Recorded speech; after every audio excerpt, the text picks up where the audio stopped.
You kind of cut out a little bit. I think you said to say hi, so. Hello, Uh-oh.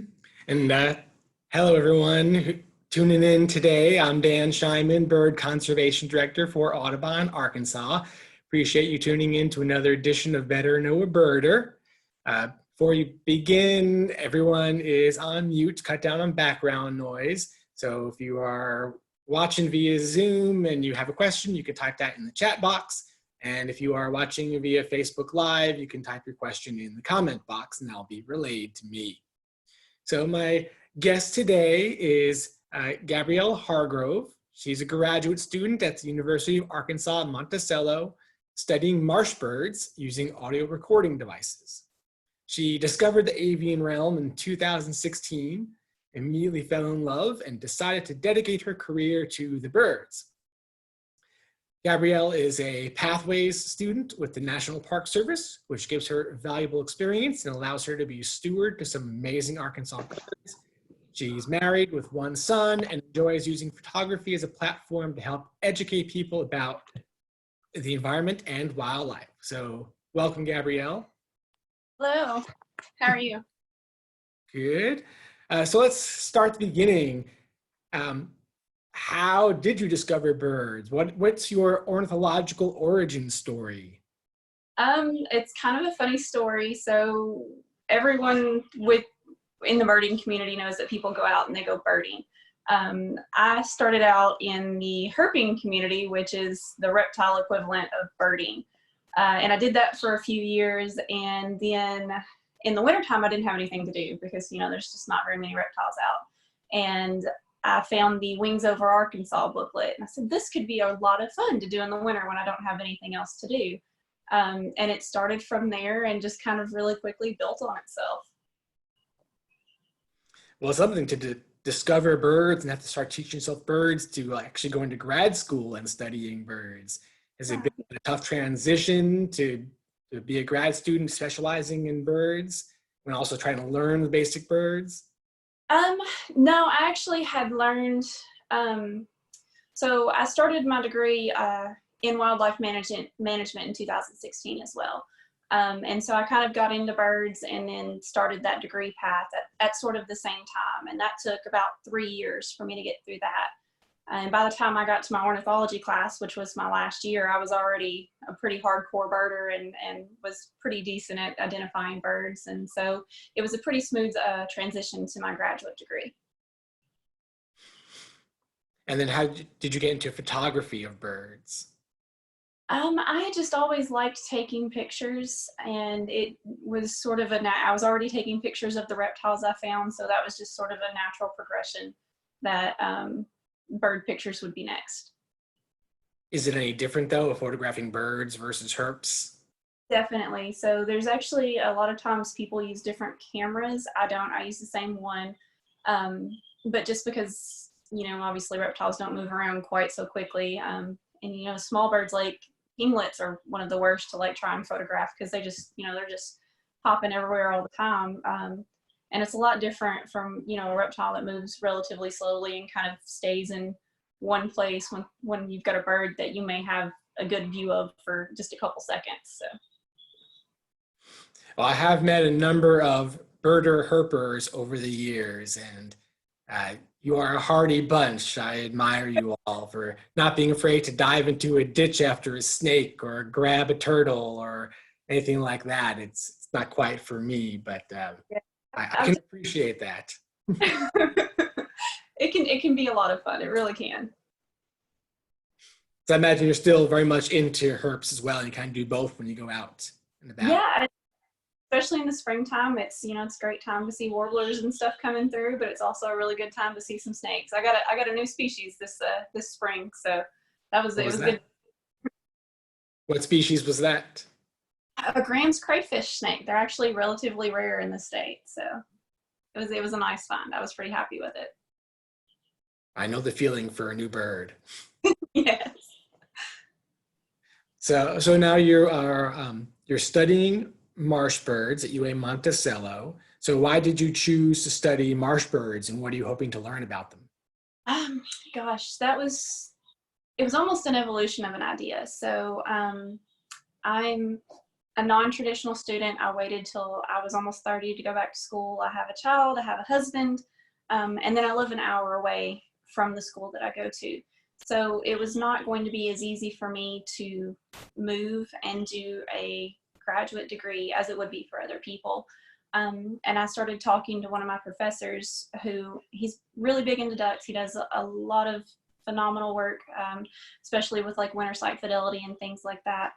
And we just had conversations about what I wanted to do with my master's degree and where I was going to go and things like that.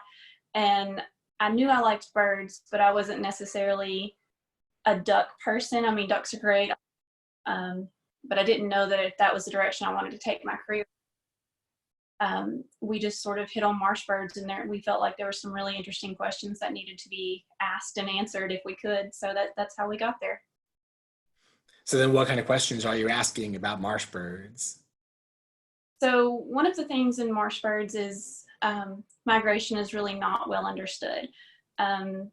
So what we're trying to do is we're trying to see if we can use audio recording devices, so like a trail that we just place out in the marsh to record sound, to see if we can capture marsh bird migration audio recording devices, to see if they can help us understand it a little bit better. So one thing you've had success with, I believe, is finding king rails in Southeast Arkansas. Yes. What's the secret of finding a king rail?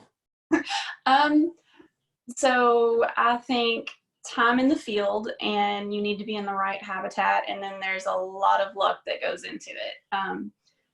The one I found last year that I got good pictures of on migration, I had stepped out of my car, closed the door, and its little head popped up, and we just sort of looked at each other a little bit. But I think a really valuable thing is just day in and day out repetition being there, just because, you know, you might have a really good high call rate day and see a lot of birds or hear a lot of birds, and then for the next month there might not be anything.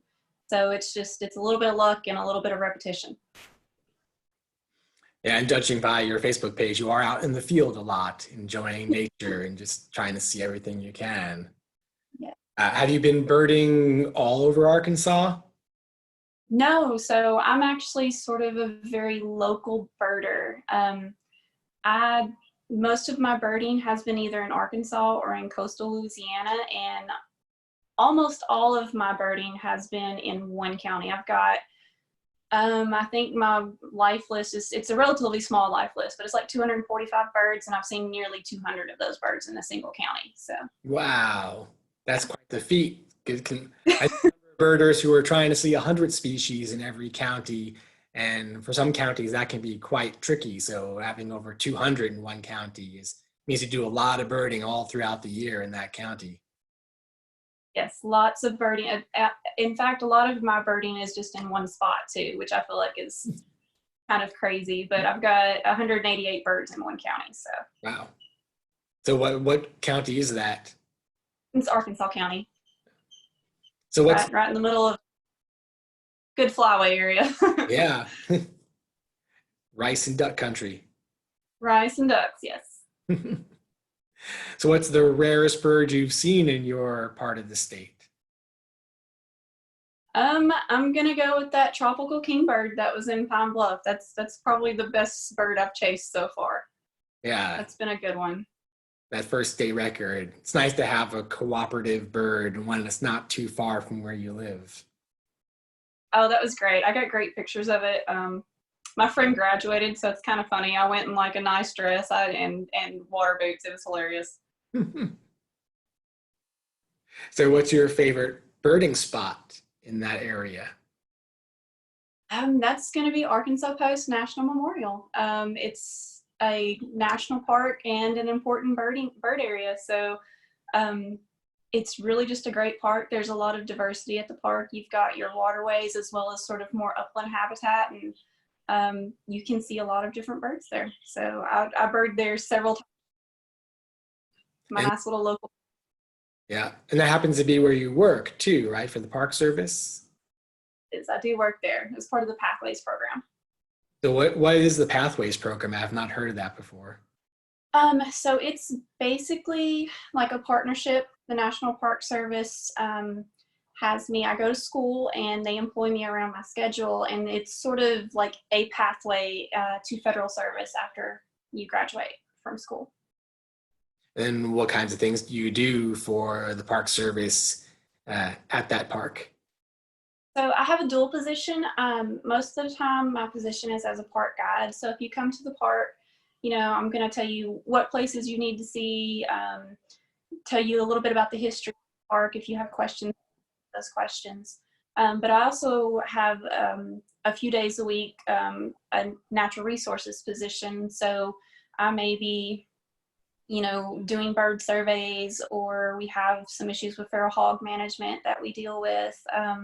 We even do a little bit of archaeological, assessments and things like that. So it's a dual position that I get a lot of different field experience with. And then when you get your degree and if you get lucky enough to work for the Park Service, which I hope you do, then what do you want to do? What kind of position do you want to have? Where do you want to go? I really like wetlands and I really like, marsh birds. So the dream position would be coastal Louisiana, coastal Texas, somewhere like that, working with marsh birds.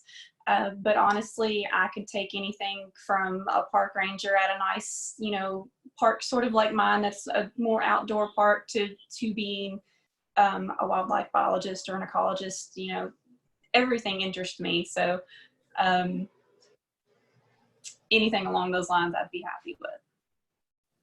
That's good. It's good to have broad interests. It helps you be flexible when it comes time to find a job, full-time job. Oh, for sure. So we have a question from the audience to tell us about your canine companion there and how your pup came to be with you. Well, this is Dika, and she is a German Shepherd, and we got her as a puppy. Her birthday's the day before mine, and she's been with us. She's going on 8 years old now, so she's my buddy. She's my bestie. We actually she comes with me a lot of times when I go take pictures. She's actually really well trained. If we see an animal or something, I have her sit down or lay down, and she just hangs out while I take pictures. So she's my partner in crime. Is there a story to how you came to get her, came to have her? Well, somebody was selling her and I bought her, but I lost her the first night we brought her home, and she ran off into a field, and I really thought she was coyote bait, but Oof. She came, so we're happy she came back. I've got my companion cat here with me right now. Sometimes I Zoom bomb these things. Yes. Savannah's sitting quietly right now. Do you keep any other pets? Do you have snakes or any unusual pets? We have several different pets. So we have 2 dogs. We have Dika, and then we have Abby, who's my son's lab. And then we have a fish. We have a bunny. We have chickens. You might be able to hear some because they're in the brood. There's a few chicks in the brooder right now. So we have a box turtle that I got from a rescue organization that she can't be released into the wild. I don't know if she got ran over or not, but her plastron's all beaten up and broken, and she's missing 2 legs. So she's a poor little handicapped gal. Wow. Well, then how do you balance all of that? You got work life, school life, family life, pet life. How do you handle all that? Busy is about the best way. I get up early and take care of the animals. I go to school. I used to go to school. Now it's more like 2 or 3 days. So that's been a nice, little bit of relaxation going on. But yeah, it's just, we're on the go all the time. What's that tattoo on your arm, by the way? It's a fox chasing 2 ravens. And it's technically from a book called the Time series, but I figure it works pretty well for wildlife too. Oh, for sure. So under COVID-19, our class is going to be online for you this fall. I really think they're pushing pretty hard to be back in the classroom. So I think that's what's going to happen, but it kind of seems like it's a developing situation. So I guess we'll just sort of wait and see how that goes. And then how is visitation at Arkansas Post lately? Are you getting a lot of visitors, a lot of staycationers coming to the post? Yeah, so we had quite a few, especially like in the early days when the lockdown went into effect. It's kind of tapered off, but it always does in the summer. But we still see quite a few people out there. And a question from the audience is, tell us some interesting birds that you've seen at Arkansas Post. The most interesting birds I've seen at Arkansas Post? Yeah. Well, the king rail is probably my favorite one that I've seen there. I got a neotropic cormorant the other day. Somebody came while I was at work one day and got a black-billed cuckoo, and I'm still just sort of a little bit not real happy with that because I tried to relocate that bird and couldn't do it. So there's been some real good birds come through there, though. Yeah, I think the king rail and the neotropic cormorant are probably the two best ones I've seen. Though. A lot of neat duck species have been. Oh, I did get sandhill cranes. I was trying to say whooping cranes for a minute. That wasn't quite the same thing. But sandhill cranes made it to fly over one day too, and I was pretty excited about that. Wow, that's a good bird for that part of the state. Yeah. What about, since you're there a lot, do you often hear least bitterns and see gallinules and their chicks? Yes. Yes, so lots of least bitterns. I see least bitterns probably a couple times a week if I'm out there a lot. Or hear them, and the same with the gallinule. See a lot of sora there, the Virginia rail in the winter. The purple gallinule and the common gallinule breed there, so I see their chicks quite often. I have yet to see a least bittern chick though, so we'll get there. They're probably breeding there, don't you think, though? They're there all summer. I figure, yeah, they're there all summer. They get there early. They definitely get there early enough to be breeding, and then they stay all summer. So I don't see any reason why they wouldn't be, but I don't have anything to confirm that they are. What's the difference between Arkansas Post National Memorial and the Arkansas Post State Park? Okay, so the National Memorial actually used to be a state park, but it in the 60s became the National Memorial. And what separates it is the memorial interprets from the colonial period up through the Civil War. And there was sort of still a lot of history from Arkansas Post from the Civil War forward. And so they decided to kind of make a state park to interpret that section of history that the national park doesn't cover. And speaking of history at the park, isn't there a ornithological, notable historical event that took place at that park or that location back in the day? Yes, we had Audubon come through, and if I remember correctly, it wasn't very far from there that he detailed oh shoot, I'm trying to tell it to you now. The Trails flycatcher. Yes, flycatcher, yes. I was trying to, is it willow flycatcher now? Yeah, what he called the Trails flycatcher was split, and what he saw probably was the willow flycatcher in that vicinity. So yeah, John James Audubon found the first specimen of a willow flycatcher at the park, and that's the first and only new bird species described from a specimen collected in Arkansas. Oh, neat. Okay, so I didn't know that little tidbit. I was reading his journal the other day and reading about how he collected ivory-billed woodpecker not far from Arkansas Post as well. And I was like, you know, maybe they're still here. Well, he traveled pretty far to see a lot of birds. How far are you willing to travel to chase a life bird? Oh, gosh, if I had the time and the money, I'd probably go just about anywhere.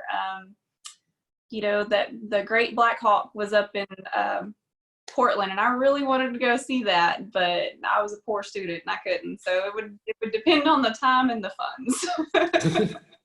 Oh yeah, even I wasn't going to jump on a plane and go to Portland, Maine to see a Black Hawk, although I did do that to go see a boreal owl. But you know, common Black Hawk you can see commonly in its range, but boreal owl is just not a bird you can easily see. And there's one being cooperative in Minnesota. So Yeah, I'd probably, if I had the availability, I'd have done that. So. well, if you did have the time and the funds to travel, where would you most want to go in this world to see birds? I feel like everyone kind of wants to go down to like Costa Rica or something, but I kind of want to go hit the edge of the Great Lakes in Ohio during migration. Supposed to be phenomenal, so I'd really like to see how that goes. Wow. Well, also not as far. You could go to the coast of Alabama or coastal Texas and probably see a lot of migrants too. But, Could you? the Gulf Coast also is famous for having a lot of migrants, and it's much closer. But the Great Lakes are beautiful, certainly. Oh yeah, so I normally actually hit coastal Louisiana. I've done that the last 3 years now, and COVID, I didn't get to go this year. But we usually go and hit migration on coastal Louisiana, and it's always great. I have a great time every time I go. So it's time for a change of scenery and maybe a little less hot and humid environment too. Yes. So what advice would you have for a student who's thinking about going to grad school and studying birds? Probably the best thing would be wait for the project that's right for you. Like, don't just go and get whatever project comes up. Get one that you're passionate about and that you really want to work towards, because graduate school is really about how you have to kind of push yourself to get through your data, and you're on your own schedule. So you need something that you enjoy doing. And speaking of enjoying your pastimes, is your son also into the same things that you're into? Not so much, but he ends up coming with us mostly, I think, for the places that we go, and he's got a group text with all his friends, and he texts like funny updates to them and stuff. So he's learned a little bit on the way, but he's not quite like, I'm gonna be a birder for the rest of my life. He's not there yet. We're hoping to get him there. He might come around. Maybe. We're gonna try. And so besides birding and herping, what other hobbies do you have? Oh gosh, I have quite a few. So I like to draw and paint when I have the time. I like to hike, I kayak, I read, just do a lot of different things when I can. Herp, mushroom hunt. So just, I like to from different animals. So just have a lot of different, like I have collections of different leaves from trees and things. So a lot of like naturalist type collections and things like that. Very nice, very interesting. You remind me of me when I was your age. Back in undergrad, I think my interests were a lot broader when I was taking all those classes in botany and wildlife biology and entomology, and had the leaf collection, the insect collection, all that kind of stuff. Birds are always my primary thing, but birds and now butterflies are really my main focus. But again, it's good to know about a lot of different species out there. I think it just adds to your enjoyment when you go out in nature. Because right now I'm like, I don't know what that tree is, and is this species? What's that snake? I don't know. I probably need to learn better. Trees are a ton of fun. You should really get into dendrology. I love going out and being like, this is this tree, because that's the way it is. Like that's the running. I'll get back into it. So, and if you have a question for Gabrielle, you can post that in the chat box in Zoom or in the comment box in Facebook. Have you ever been bitten by a snake or a turtle? Not a turtle. I generally try not. If there's like a snake in the road or something, and I want to move it out of the road so that someone doesn't run it over, or like a turtle, I generally try not to handle anything I photograph, just because I feel like it stresses them out. But I do occasionally get calls to remove snakes from people's houses or something like that. And on more than one occasion, trying to relocate an unwanted house guest. So not a turtle yet. Was not yet bitten me. That's good. That's good. I saw a guy trying to get a snapping turtle off the side of the road one day, and I pulled over to help him out because he had no clue what to do, and I knew to grab behind the back end of the plastron so you could lift it up without getting bitten by that thing. So I have learned. Yeah, Friends. How many snake species have you seen? Oh gosh, so it's a lot easier to keep up on eBird with your snake species. I don't even know. I've seen most of the species that you can see in Arkansas, and a couple in Louisiana. It's a little bit harder to find snake species than it is bird species because the birds can fly and sort of come to you on migration, but you kind of have to go to the snakes. So yeah. Is there a snake species you haven't seen yet that you really want to see in Arkansas or surrounding areas? Yes, so probably there'd be two species. I'm on the hunt for coral snakes and western diamondbacks. Hopefully one day I'll get to see those two. Great, two venomous snakes.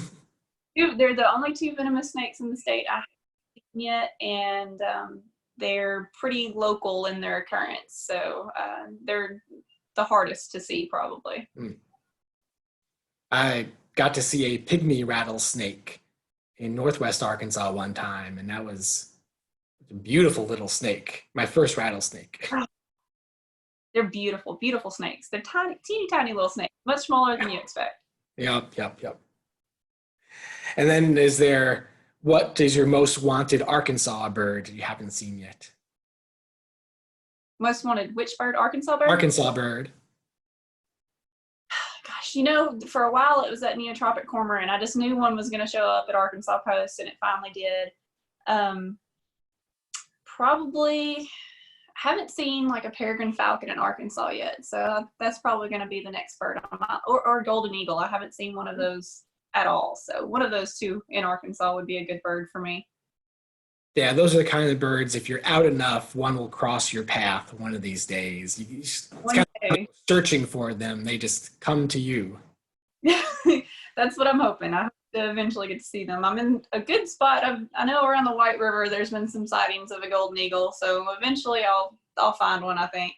Yeah, well, if you go birding around concentrations of ducks and geese, that's how you're going to find a golden eagle or a peregrine falcon.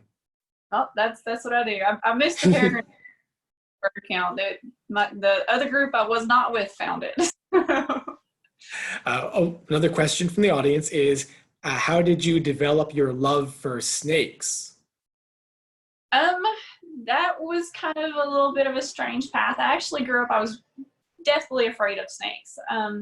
And then my friend had a pet ball python that he brought over one day and kind of plopped in my lap. And I was like, oh, this is pretty cool. So I got into sort of, I guess, pet reptiles. And then